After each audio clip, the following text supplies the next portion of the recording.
Oi pessoal, tudo bem? Ainda dá tempo de você se inscrever para os cursos de capacitação profissional em Caxias do Sul.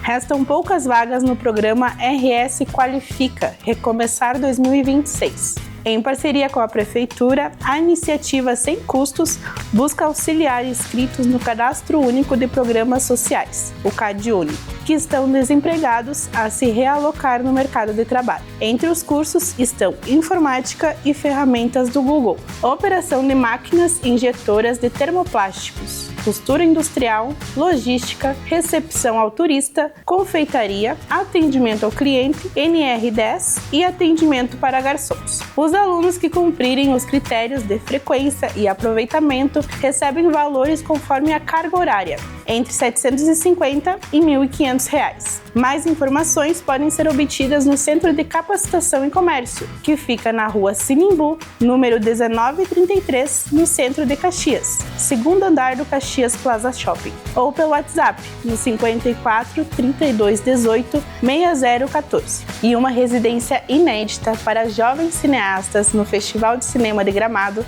vai contar com 2 caxienses na programação. Com mais de 200 inscrições de diferentes regiões do país, Léo Kaczorowski e Gabriel Zimmermann estão entre os 60 jovens profissionais do audiovisual brasileiro selecionados para participar da iniciativa. Voltada para a nova geração de cinema nacional, a seleção considerou portfólio, trajetória profissional e proposta de desenvolvimento. A residência acontece de 17 a 19 de agosto, dentro da programação do Conexões Gramado Film Market, com a realização do Instituto Estadual do Cinema, Universidade Fevale e Gramado Tour. A atividade reúne jovens da Bahia, Rio de Janeiro, São Paulo, Sergipe, Pernambuco e Santa Catarina, abordando diferentes etapas e dimensões da cadeia audiovisual. Também estão previstas discussões sobre a regionalização e democratização do acesso à arte.